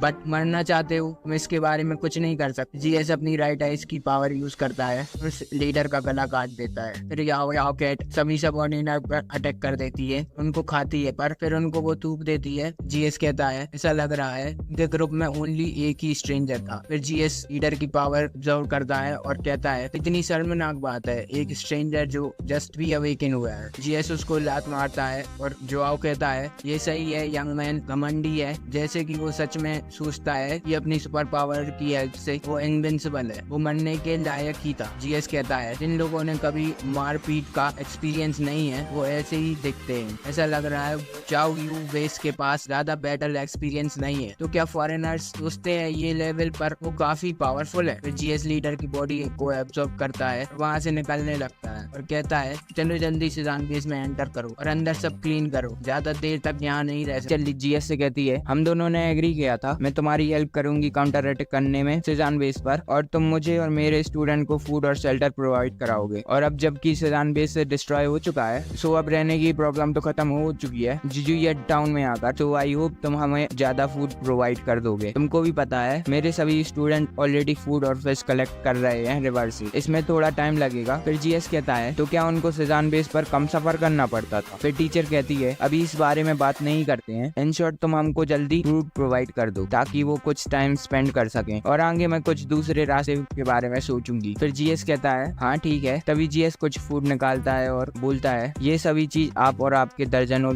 स्टूडेंट के लिए आधे महीने तक खाने के लिए काफी है, इनको ले जाइए जैसा हमने एग्री किया था। फिर टीचर कहती है थैंक यू जीएस। जीएस कहता है यही है जो आप डिजर्व करती हैं, एक अकेली वुमेन के लिए इतने सारे आधे साल के स्टूडेंट की केयर करना काफी डिफिकल्ट होता होगा, राइट? फिर टीचर कहती है वर्ल्ड के एंड होने के बाद एज अ टीचर मैं इन सभी स्टूडेंट की प्रोटेक्शन के लिए इतना हार्ड वर्क कर रही हूँ, वो सभी मुझे ऐसे मानते हैं जिस पर ट्रस्ट करा जा, बट किसको परवाह है मेरी कि मैं हार्ड वर्क करूँ या ना। फिर टीचर रोकर कहती है जीएस थैंक यू, हालांकि मैं उन सभी स्टूडेंट को नहीं छोड़ सकती, अगर मैं उनको जाने दूं तो उन पर इस दुनिया में जाने के लिए कोई रास्ता नहीं है, और ऐसा करने पर मैं खुद को कभी माफ नहीं कर पाऊंगी, मैं अपनी रिस्पॉन्सिबिलिटी से नहीं भाग सकती, यही रीजन है कि मैं इतनी थकी हुई रखती हूँ। फिर जीएस सोचता है अगर मैं टीचर को इन स्टूडेंटों से रीजनेबल बात से छुटकारा दिला दूं तो टीचर काफी खुश होगी, क्योंकि उनका कोई इरादा नहीं है उन स्टूडेंटों को छोड़ने का, क्योंकि वो सभी स्टूडेंट टीचर पर इतना भरोसा करते हैं। मे भी जब तक छोड़ने का कोई सूटेबल रीजन नहीं होगा टीचर अपनी न्यू लाइफ पीसफुली नहीं जी पाएगी, और अगर फ्यूचर में चांस मिला तो उन परेशानी बढ़ाने वाले स्टूडेंट से डील करना अच्छा होगा। फिर जीएस कहता है आप उन सभी से प्यार करती हैं, वो ऑब्वियसली काफी ओल्ड हैं, उनमें से ज्यादातर एडल्ट हैं, राइट? बट मैं भी एक नासमझ बच्चे की तरह हूँ, हर चीज के लिए आप पर निर्भर हूँ। टीचर आप क्या करोगी जब ये सभी फूड खत्म हो जाएगा? क्या ओनली एक पर्सन प्रोवाइड करा सकता है उन सबको? फिर टीचर सोचती है और क्या भी किया जा सकता है, मैं सोचती थी ये करने के बाद वो और मैच्योर हो जाएंगे, बट अब ऐसा लगता है कि वो ओनली बस मेरी विश थी। फिर जीएस कहता है टीचर आप बहुत मेहनत कर रही हो, प्लीज मुझे आपकी हेल्प करने दीजिए। फिर टीचर लियांग कहती है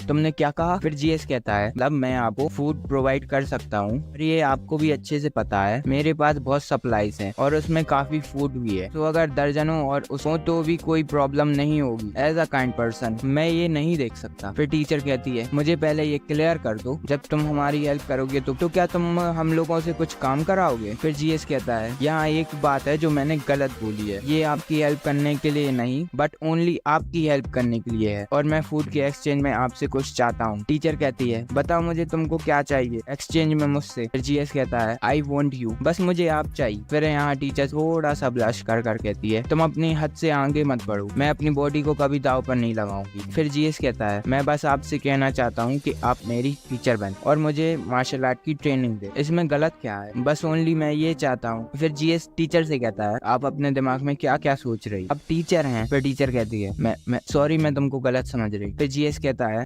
आपको लगता है मैं उस टाइप का लड़का हूँ, आप मुझे गलत समझ रही हो। ठीक है, अगर आपको मुझे सिखाना या ना सिखाना ये आप पर डिपेंड करता है, मैं आपको बिल्कुल फोर्स नहीं करूंगा। टीचर कहती है नहीं मैं सिखाऊंगी, अगर तुमको ओनली जस्ट मार्शल आर्ट सीखना है मुझे कोई ऑब्जेक्शन नहीं है। तभी ये सब जीएस की सिस्टर सुन लेती है और सोचती है क्या ब्रदर के मन में टीचर के लिए भी कुछ है, जस्ट जीएस को मार्शल आर्ट सिखाना है और इसके एक्सचेंज में हमको फूड मिलेगा जिसकी हमें नीड है। मैं इस अपॉर्चुनिटी को हाथ से जाने नहीं दे। फिर जीएस सोचता है आई एम श्योर मैं इस फीमेल टीचर को अपना बना लूंगा, ये स्ट्रॉन्ग के साथ साथ क्यूट भी है। फिर जीएस कहता है ऐसा है तो फिर आप शेल्टर में आएंगी और मुझे डेली 2 घंटे से ज्यादा टाइम तक कुंफू सिखाएंगी, एक्सचेंज में मैं आपको 10 लोगों का फूड प्रोवाइड करूंगा। फिर टीचर कहती है क्या ओनली 10? क्या तुम मुझे थोड़ा और दे सकते हो? वहाँ हम टोटल 16 लोग हैं और ये मुझे डर है कि इतना काफी नहीं होगा। फिर जीएस कहता है टीचर आई होप आप समझ सकती हैं मेरी प्रॉब्लम, ये ओनली 1 टाइम सप्लाई नहीं होगी, मैं आपको पर डे 10 लोगों का फूड प्रोवाइड करूंगा और इसके अलावा आप भी नहीं चाहेंगी कि आपके स्टूडेंट मुझ पर निर्भर हो जाएं, राइट? फिर टीचर कहती है ठीक है। फिर टीचर वहाँ से फूड लेकर निकल जाती है और आगे जीएस सोफा पर लेटकर अपनी सिस्टर से बोलता है तुम थोड़ा लेट हो, टीचर जस्ट अभी निकली है। फिर सिस्टर कहती है नहीं मैं यहाँ इसलिए आई हूँ क्योंकि वो यहाँ से चली गई है। फिर जीएस कहता है ओह तुम टीचर से बात नहीं करना चाहते? फिर सिस्टर कहती है अगर मैं यहाँ होती तो आप दोनों की बात पर अफेक्ट पड़ता। और ब्रदर क्या आप टीचर से मिलना चाहते हो? फिर जीएस शॉक हो जाता है, कहता है सडनली तुम लोग ये क्यों पूछ रहे हो? सिस्टर कहती है ब्रदर आप बहुत लापरवाह हो, ऑब्वियसली इनमें से 2 हैं। सिस्टर ये एक्चुअली हमारी टीचर को फंसाना चाहता है, हमने ह्यूमन सिविलाइजेशन का आज तक का डेवलपमेंट को देखा है, ये सच में एलायंस एस्टेब्लिश करने के लिए डायरेक्ट और इफेक्टिव तरीका है। टीचर इज वेरी पावरफुल, ऐसा लगता है ये ज्यादा केपेबल है अपोजिट अट्रैक्शन के, प्लस उसका छोटा दिमाग। इनफैक्ट ब्रदर आप भी उनको हरा सकते हैं। फिर जीएस कहता है तुम दोनों काफी स्मार्ट हो, सो इसलिए मैं तुम्हारे साथ यहाँ वहाँ नहीं हूँ।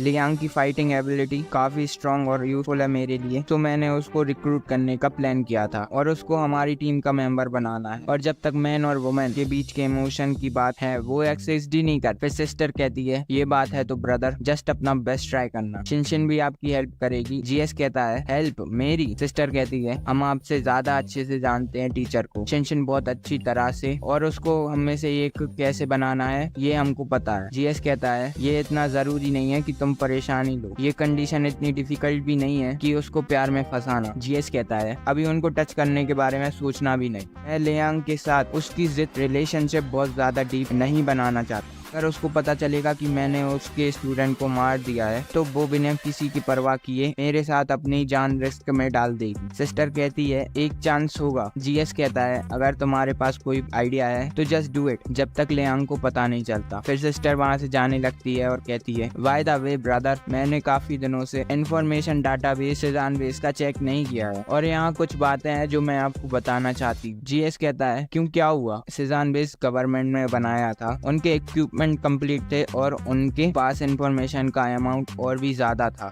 मुझे बहुत सी इंटरेस्टिंग इंफॉर्मेशन मिली है। फिर जीएस कहता है कौन सी इंफॉर्मेशन? सिस्टर कहती है ये बहुत ज्यादा इंफॉर्मेशन है और ये मैंने अभी तक सॉर्ट आउट नहीं की है, मैं जस्ट बता रही हूँ ताकि आप मेंटली प्रिपेयर्ड हो पाओ। हालांकि प्रेजेंट में इंफॉर्मेशन से ये डिटरमाइन किया जा सकता है कि तायान सिटी सीज़नबेस जितना ही पावरफुल है। कोलामान एक बड़ा ऑर्गेनाइजेशन है और मे भी नहीं। ब्रदर हमने पहले भी इतना शोर मचाया है, क्या आप अब आपको लगता है कि ये कोई और फोर्स के लोग अट्रैक्ट करेगा। जीएस कहता है ये मैं जानता हूँ, इतनी बड़ी टायन सिटी में ये इम्पॉसिबल है कि शैतान बेस एक पावरफुल आर्म्ड फोर्स हो सकती है। सिस्टर कहती है ये डिफरेंट होता है फोर्स में, क्या हो अगर वहाँ मल्टीपल फोर्स हो शैतान बेस की तरह। जीएस कहता है यहाँ हम फिर से दूसरे फोर्स के साथ कॉन्फ्लिक्ट करेंगे तो आप ज्यादा अनलक्की नहीं होगे, राइट। हम परेशानी नहीं करते हैं और ना ही कर रहे हैं, इस डर से कि हमारा सामना दूसरी फोर्स के साथ नहीं हो जाए। हमारी करंट स्ट्रेंथ पर भरोसा करना चाहिए। टीचर को इंक्लूड करें तो हम टोटल 5 लोग हो जाएंगे विथ सुपर पावर, और कोई भी फोर्स जिसको हमारा एनिमी बनना है वो केयरफुली रहे। सिस्टर कहती है समझ गई, मैं जल्दी ही सॉर्ट आउट कर लूंगी सारी इन्फॉर्मेशन को और आपको बताऊंगी। ब्रदर जीएस रक्स को एब्जॉर्ब करता है। फिर जीएस कहता है आओ इस जगह को अच्छे से चेक, आओ चलने लगते हैं। जीएस कहता है ऐसा लग रहा है वहाँ कोई डेंजर नहीं है। सभी इस डोर के पास आते हैं। जोआओ कहता है बस मुझे ऐसा क्यों लग रहा है वो डायरेक्शन डेंजरस खराब नहीं है, वहाँ कुछ बुरा हो सकता है। जीएस कहता है मुझे किसी भी जिंदा लोग से परेशानी नहीं है, वहाँ अगर कुछ है तुमको क्या लगता है तुम क्या कर सकते हो मेरे साथ, जल्दी चलो, यहाँ और टाइम वेस्ट नहीं कर सकते, आओ जल्दी ढूंढो उनके वेयरहाउस और वेपन। ये गेट ओपन होता है। जीएस देखता है और शॉक हो जाता है, वो वेयरहाउस पूरा आर्मी और मिसाइल से भरा होता है। अंकल कहता है यहाँ के वेपन्स और इक्विपमेंट एक ऑर्डिनरी ऑर्गेनाइजेशन कंप्लीटली हार्म कर सकते। जीएस कहता है ओनली शैतान बेस की इन्वेंटरी नहीं है, आईएन सिटी के वेपन और मेंट भी हैं तो यहाँ ट्रांसपोर्ट किया गया था। ये जोआओ कहता है हालांकि ये वेपन बहुत अच्छे हैं, तब बाहर का एनवायरनमेंट बर्फ से ढका हुआ है, ये इनका कोई यूज नहीं है। जीएस कहता है नॉनसेंस, बिल्कुल मुझे पता है, अगर वो यूज होता उनका यूज तब किया जाता जब लिंग फैन ने अल्टर पर अटैक करने के लिए सोल्जर से कहा था। तो मतलब ये नहीं है कि हमको इनकी जरूरत नहीं है, हम तो ऊपर टैंक्स को काफी अच्छा होगा डिफेंस वेपन के लिए। अंकल कहता है यस ये चीज काफी यूजफुल है मेरे लिए, मुझे इनमें से 2 स्टिक्स चाहिए। यस कहता है कोई प्रॉब्लम नहीं है, कल मैं आपको इनमें से 2 दूंगा, पहले इन सभी को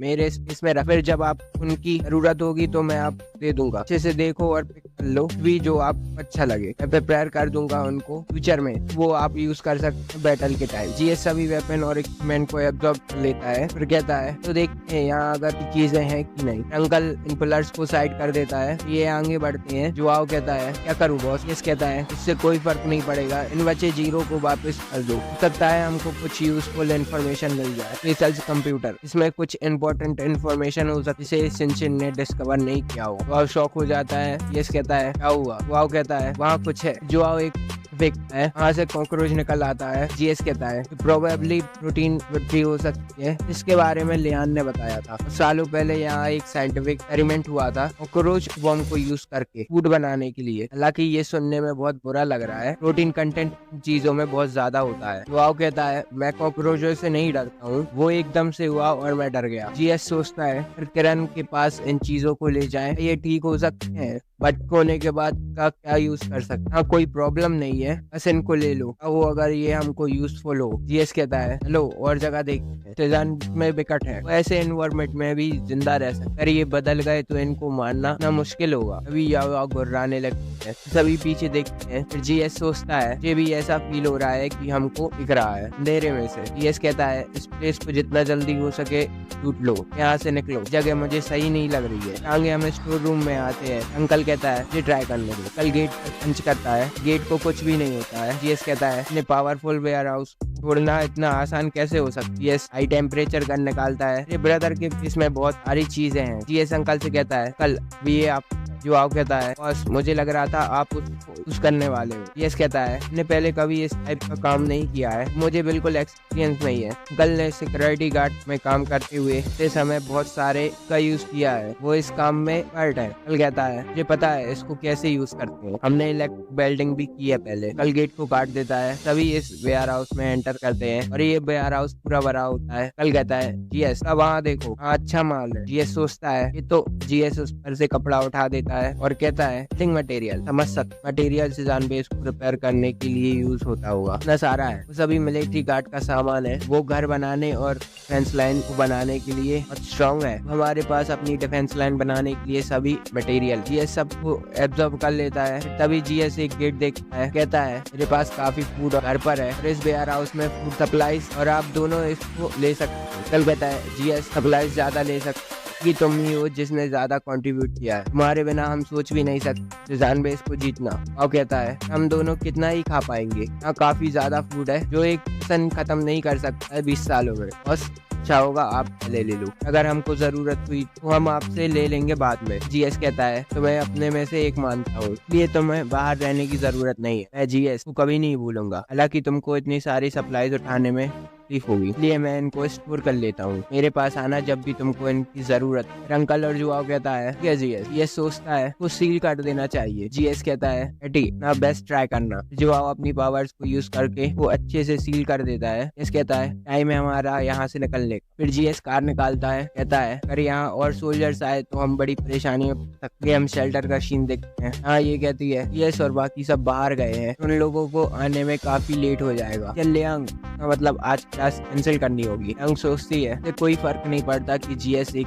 क्लास मिस कर दे, अगर मैं एक दिन कम फूड लेती हूँ वो सभी स्टूडेंट एक दिन के लिए भूखा रहना पड़ेगा। ये कहती है सच में भूल गई थी, लियांग ने अभी तक कुछ नहीं खाया होगा ना, आप आज हमारे साथ खाएं। यंग कहती है थैंक, मैं यहाँ आती हूँ। कहती है सॉरी मैंने आप खराब कर दी। यंग कहती है कि भी अपनी चीजें हैं, मैं समझ सकती हूँ। के अलावा ये हमेशा ट्यूटर ही होता है जो स्टूडेंट के टाइम को अडेप्ट करता है। ट्यूटर कैसे टाइम सेट कर सकता है। हम वहाँ से भागने लगती है और कहती है लोग खा लो, मैं यहाँ से निकलती हूँ पहले। ये कहती है लियांग काफी अच्छी पर्सन है। शिनशिन कहती है ये भी ये वॉरियर्स की खोज हो। फिर ये कहती है अगर वो बोलती तो मैं फूड पैक कर देती उसके लिए। शिनशिन कहती है अगर तुम ओनली उसके लिए फूड पैक करती ये सबसे बुरा होता। फिर ये कहती है क्यों ये अच्छा होता खाली हाथ जाने से, राइट? शिनशिन कहती है मेरे क्लास में अच्छे नहीं है, मैं टीचर लियांग फूड का ओनली एक ही ले जाती कि जेंडर के अकॉर्डिंग वो डेफिनेटली वो खुद नहीं खाती। ये इम्पॉसिबल है फूड का एक पीस में से दर्जन से ज्यादा पर्सन खा पाए। वो सभी उस एक बाइट के लिए एक दूसरे से लड़ने लगे। लियांग ऑलरेडी बिजी है कि केयर करने में और ये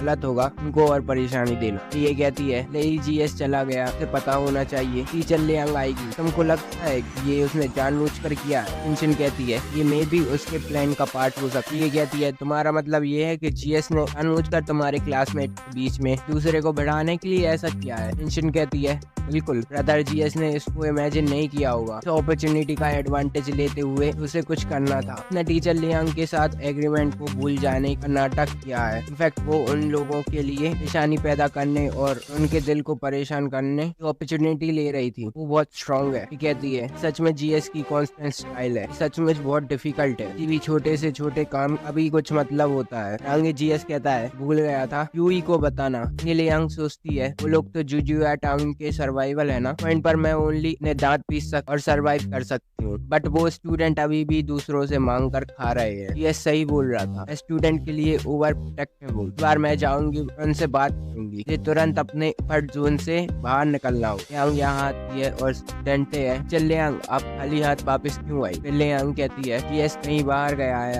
आज फूड का इंतजाम नहीं हो पाया। हेलो हम फिशिंग करते हैं और उनको आते हैं। ये कहती है उसने हमको पहले क्यों नहीं बताया वो कहीं जा रहा है? अगर वो घर पर नहीं था क्या और कोई वहाँ नहीं था? उनके पास बहुत सारा फूड है, ये ठीक होगा, थोड़ा बहुत हमको दे दे। लियांग कहती है मैं दूसरों को ब्लेम करने के बारे में नहीं सोचना चाहिए, फूड के लिए हमको खुद पर निर्भर होना होगा। फिर ये कहती है लियांग मैंने अपना हाथ छोड़ लिया था लास्ट टाइम जब हम फिशिंग कर रहे थे, चोट अभी तक हील नहीं हुई है, ये अभी भी दर्द करता है, मिस टाइप की चीजें नहीं कर सकते, हम फिशरमैन नहीं है। ये कहती है शिनशिन और किरण बहुत दिल नहीं है, हम कई सालों से क्लासमेट्स हैं, बट उनको ओनली अपने एंजॉय की परवाह है, हमारी बिल्कुल परवाह नहीं है। ये कहता है मैंने किरण को मिल्क टी की ट्रीट दी थी 2 साल पहले और अब वो मेरी हेल्प भी नहीं करना चाहते। विश्रम देखो तुम क्या बोल रहे हो, मेरी फैमिली और शिनशिन की फैमिली अभी भी दूर के रिलेटिव्स हैं। शिनशिन डिफरेंट है और मेरे बारे में सोचती भी नहीं है, सेल्फिश औरत। यंग सोचती है लोगों ने दरअसल इन 2 बच्चों पर अंधाधुंध है जो उनके हाथों मरते मरते बचे हैं। डिफरेंट है एक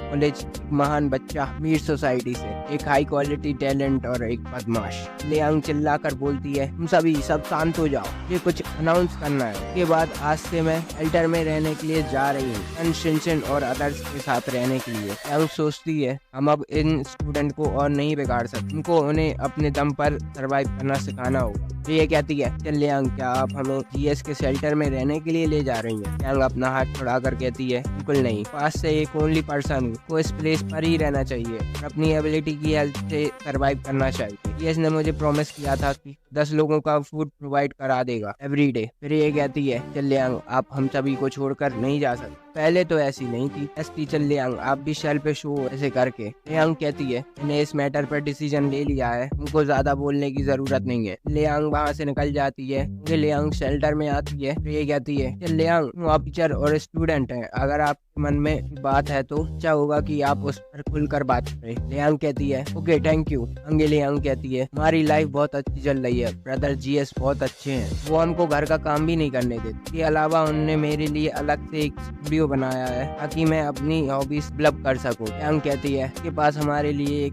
न्यूट्रॉन है, मैकेनिकल टैलेंट। शिनशिन कहती है लाइफ सच में काफी कंफर्टेबल हो गई है जब से हम यहाँ आए हैं। लियांग आप भी यहाँ रहना चाहती है। लियांग कहती है शिनशिन मुझे सच में जाना चाहिए। ये सही है, मैं हमेशा उन बच्चों को प्रोटेक्ट, ये चीज उनको ओनली दूसरों पर डिपेंड करना सिखाएगा, हालांकि अपने दिल की गहराई से। लियांग क्या आप यहाँ नहीं आना चाहते? लियांग सभी को खुश रहने का आप सही कर रही हो। लियांग रोने लगती है। शिनशिन कहती है लियांग आपने बहुत अच्छा किया है, आप आगे कुछ भी करो हम आपके साथ हैं और आपको हमेशा सपोर्ट करेंगे। लियांग कहती है बाद में जीएस वापस आएगा और तुम इस मैटर पर से बात करने में मेरी हेल्प करोगे ना? लियांग कहती है बिल्कुल डोंट वरी, यार आपकी अच्छी के साथ ब्रदर जीएस आप मना नहीं कर पाएंगे ज्वाइन करने के लिए। जिन कहती है बकवास करना बंद करो, सर आप हर चीज का भी ध्यान रखती हैं और ब्रदर जीएस के वापस आने पर अदर आइडियाज या इस पे टीचर लियांग बहुत डिसअपॉइंट नहीं होंगी? जिन कहती है सही है। जिन कहती है टीचर लियांग ब्रदर जीएस बहुत अच्छे हैं बट वो बहुत स्ट्रिक्ट हैं, फिल्टर में ज्वाइन होने वाला हर पर्सन मेंबर के लिए उनकी बहुत स्ट्रिक्ट रिक्वायरमेंट होती है। अगर आप ज्वाइन करना चाहती है तो मेंटली प्रिपेयर रहना होगा, प्लीज आपको एक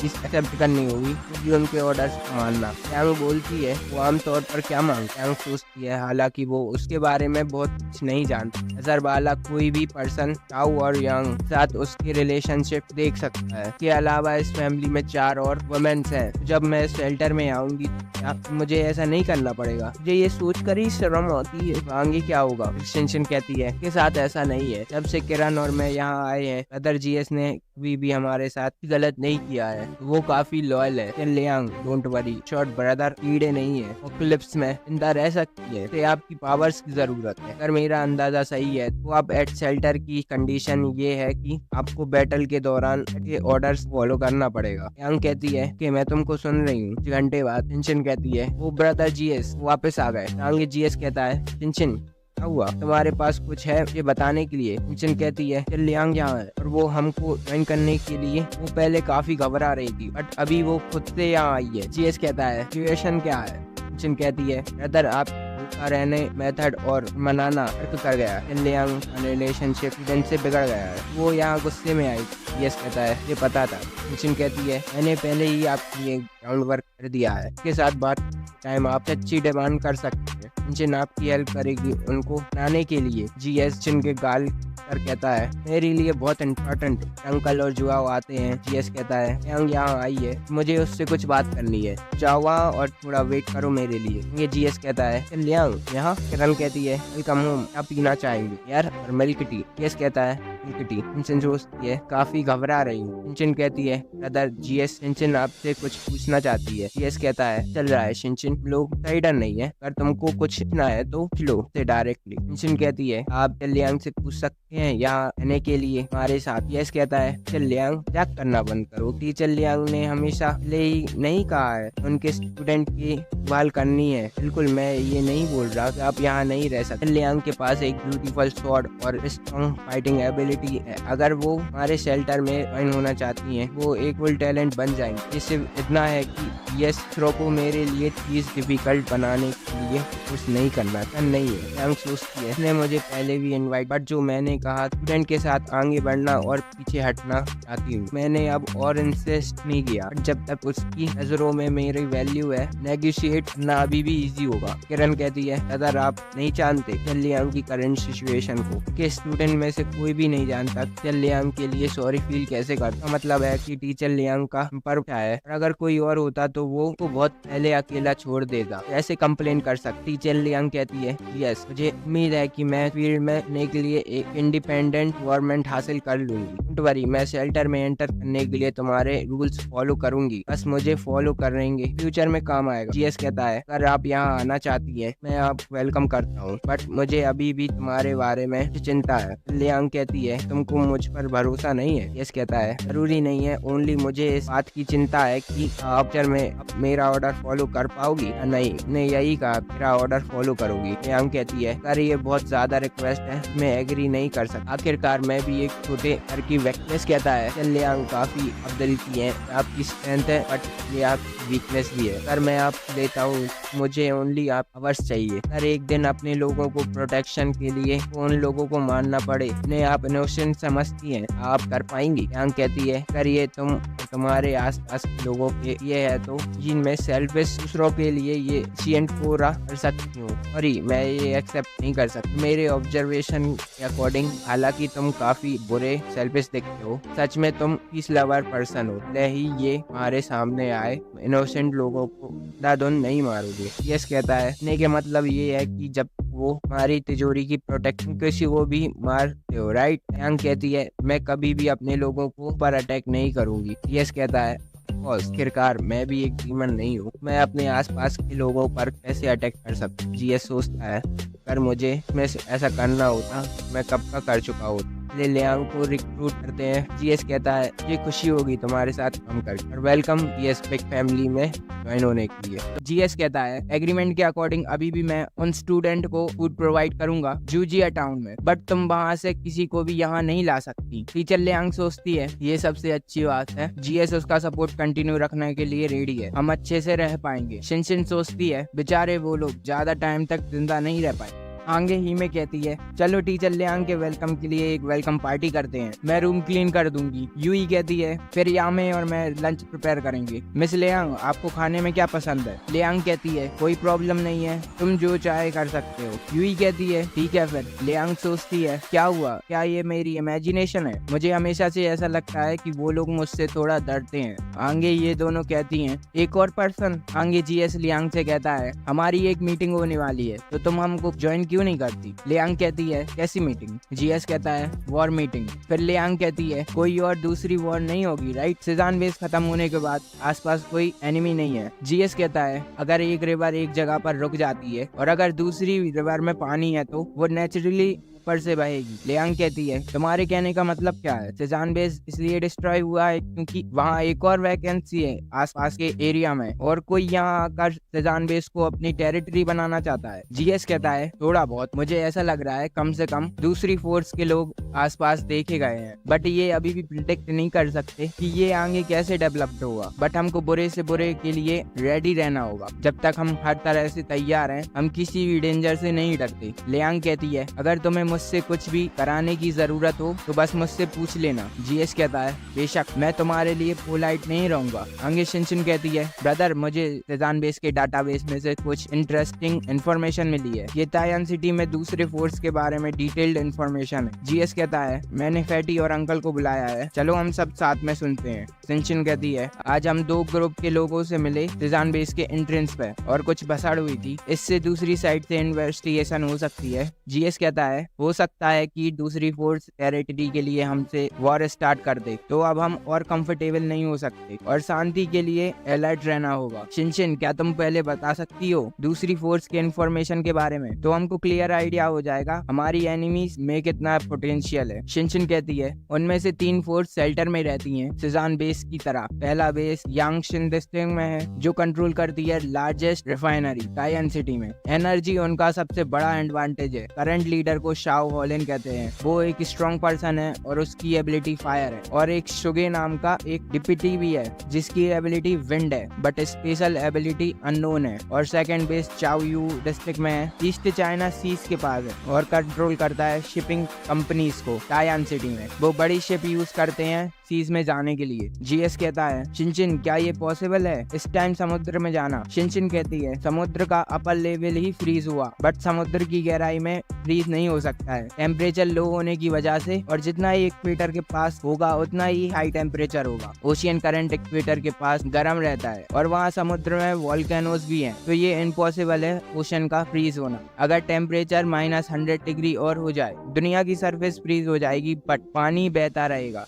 आइस क्यूब्स के जैसे। सी वाटर में बहुत ज्यादा नमक होता है, इसलिए ये इजीली फ्रीज नहीं हो सकता। जीएस कहता है अगर ऐसी बात है तो क्या समुद्र में फिशिंग करना पॉसिबल नहीं होगा, ये इक्वेटर के पास के किसी गर्म एरिया में चले जाए तो। शिनशिन कहती है कैलकुलेशन के अकॉर्डिंग आज टेम्परेचर लगभग -20 डिग्री टू 30 डिग्री होगा इक्वेटर के पास। हालांकि ये लोकल पीपल के लिए एक डिजास्टर है, ये नॉर्थ ईस्ट में सर्दी के बराबर है और ह्यूमंस अभी भी जिंदा रह सकते हैं। सेजान बेस की इंफॉर्मेशन के अकॉर्डिंग चाऊ बेस में सबसे ज्यादा फूड है और ये समुद्र पर डिपेंड करते हैं। हालांकि शिप को बहुत ज्यादा अमाउंट में एनर्जी की जरूरत होती है, इसलिए उनको यांगशिन बेस में इंटरेस्ट है। ये दोनों फैमिलीज टायन सिटी में सबसे क्लोज हैं। जीएस सोचता है ये क्या पैटर्न है, ये क्या इनके बेस का सिंबल है। शिनशिन कहती है हाँ, 4 मेजर रेफ्यूजीज के अपने अपने लोगोस होते हैं, आखिरकार उनके प्रेडेसेसर की अथॉरिटी से अप्रूव थे। जीएस सोचता है इसका मतलब वो लोग जो मरे थे वो चाओ बेस के थे। शिनशिन कहती है जो पर्सन इंचार्ज था चाओ बेस का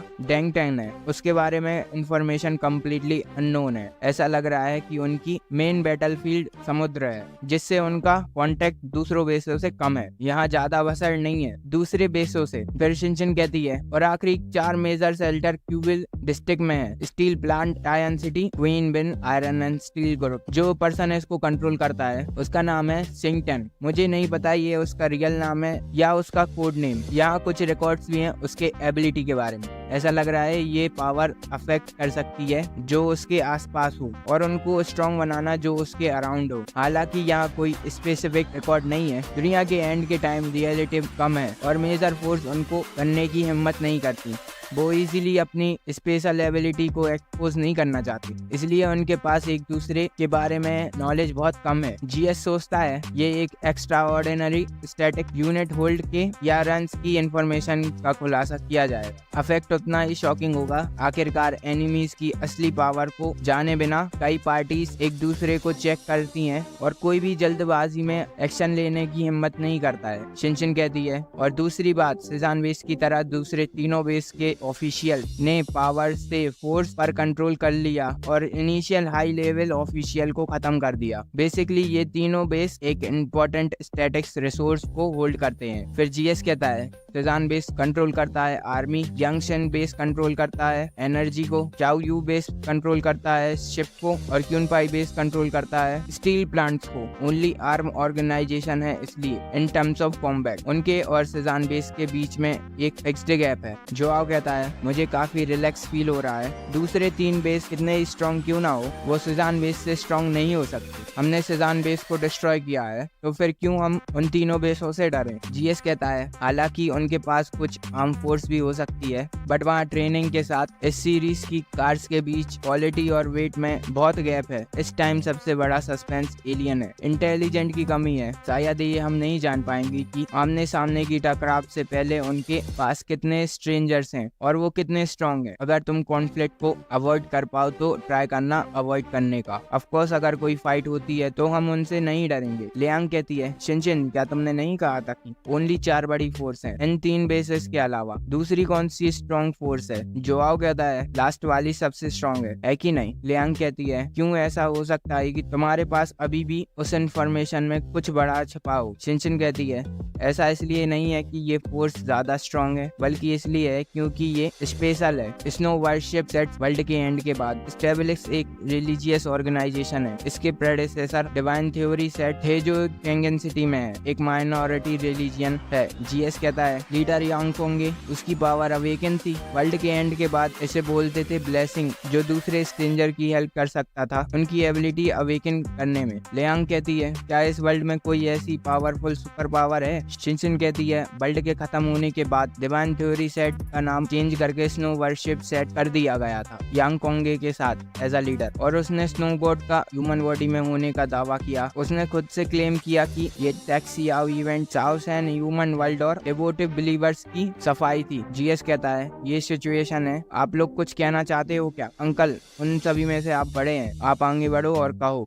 अंकल कहता है मुझे लगता है फर्क नहीं पड़ता वहाँ कितनी फोर्स है टायान सिटी में, बट हमको एनिमीज के लिए हमेशा प्रिपेयर रहना होगा और अभी सबसे अर्जेंट काम डिफेंस लाइन बनाना है। आगे अंकल कहता है हमने सिजान बेस से बहुत सारे वेपन्स कलेक्ट किए हैं और उन्हें टाइम पर अरेंज किया है ताकि वो क्रिटिकल मूवमेंट के लिए इफेक्टिव हो सके। जीएस कहता है डिफेंसिव लाइन को तेज किया जाना चाहिए, ये फोर्स कब हमसे भिड़ जाएगी कोई नहीं कह सकता। जोआओ कहता है मुझे लग रहा है ये काफी खराब सिचुएशन है। हमने सिजान बेस के बाहर दोनों साइड के लोगों को देखा है, जब उन्हें पता चलेगा सिजान बेस डिस्ट्रॉय हो गया है तो वो टेरिटरी के लिए कम्पीट करने के लिए आ सकते हैं, तो हम बड़ी मुसीबत में पड़ सकते हैं। जीएस कहता है क्या तुम पे कोई अच्छा सजेशन है? जोआओ कहता है मुझे लगता है दीवार को क्लियर और फील्ड को क्लियर रखना सबसे अच्छा होगा। किरण कहती है मुझे डर है कि अगर हम परेशानी पैदा नहीं करेंगे तो वो लोग आएंगे। जीएस कहता है हमको किसी भी डेंजर के लिए रेडी रहना होगा और सभी चेंजेस का सामना करने के लिए वैसे ही बने रहें। वैसे भी हम ये कंट्रोल नहीं कर सकते कि दूसरे क्या करते हैं, राइट? किरण कहती है सही है, बट जीएस कहता है अगर तुमको कुछ कहना है तो तुम कह दो, सभी इस पर डिस्कस कर रहे हैं और अगर तुम इसके बारे में बात करोगी तो हो सकता है कि कुछ आइडिया मिल जाए। किरण कहती है क्या हमें बाहर जाकर शेल्टर को रिपेयर करने के लिए कुछ स्पेशल मटेरियल नहीं ढूंढना चाहिए? जो मटेरियल पहले सिजान बेस से लाया गया था उसका only use outer defence line बनाने के लिए किया जा सकता था। जीएस कहता है हालांकि अभी बाहर जाना ही बेहतर है। जिन 4 फोर्स की हमने बात की वो ओनली एग्जिस्ट में है,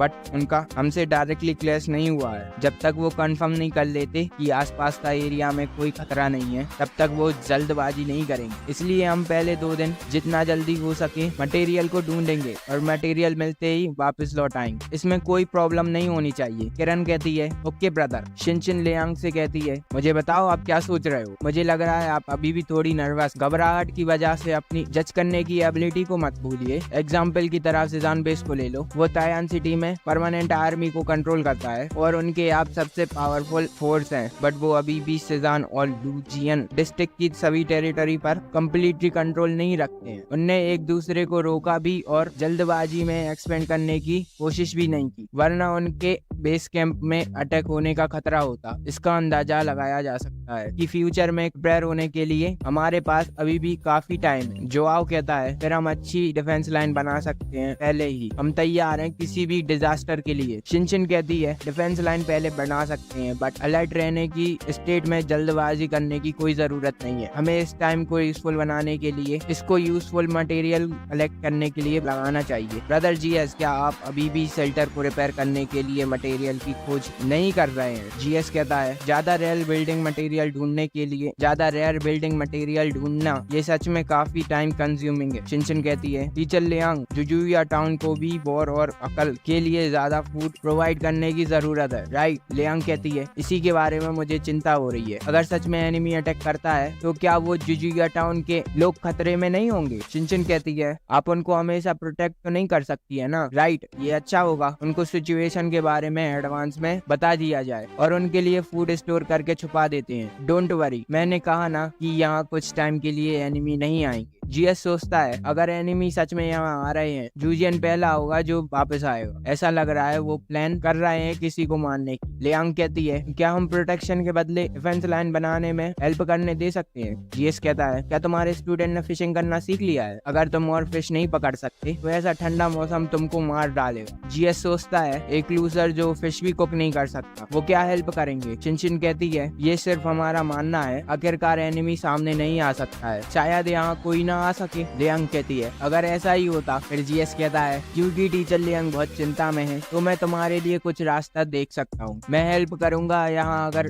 सच में कोई डेंजर है तो। मैं टेम्परेरी तुम्हारे स्टूडेंट को शेल्टर के आसपास रहने को अलाउ कर दूंगा। तुम मुझे ऐसे क्यों देख रहे हो? क्या तुम सच में मुझे इतना बुरा आदमी समझते हो? ये भी ऐसा ही था क्योंकि उस टाइम हम साथ ही नहीं थे, बट अब सिचुएशन डिफरेंट है। तुम मेरे साथी और फैमिली हो, इसलिए तुम जिन लोगों को प्रोटेक्ट करना चाहती हो मैं उनको प्रोटेक्ट करने में तुम्हारी हेल्प करूंगा। लियांग कहती है जीएस मैं सच में नहीं जानती तुमको धन्यवाद कैसे दूं। जीएस कहता है फालतू की बातें मत करो, आज के बाद हम सभी एक साथ ही हैं, तब तक तुम अपना पार्ट निभाती हो, बाकी लोगों को प्रोटेक्ट करना। लियांग कहती है मैं डेफिनेटली प्रोटेक्ट करूंगी। लियांग सोचती है मैं जीएस को हमेशा गलत समझती थी, एक सेल्फिश के जैसे। जीएस कहता है यहाँ 2 टॉप प्रायोरिटी है, पहला सॉलिड डिफेंस लाइन बनाना योंगू और मोरॉन के साथ गार्ड करना अगेंस्ट एनिमी, और दूसरा मैं और किरण जाएंगे मटेरियल ढूंढने के लिए और किसी को भी यहाँ से जाने की अथॉरिटी नहीं है। शेल्टर के आसपास के एरिया अकेले छोड़ दो और अवॉइड करो फालतू की भसड़ को। आगे यूई कहती है तभी यहाँ आ जाओ, डिनर रेडी है। लियांग सोचती है मैं क्या कोई सपना देख रही हूँ, मैंने कभी नहीं सोचा था कि मैं फिर से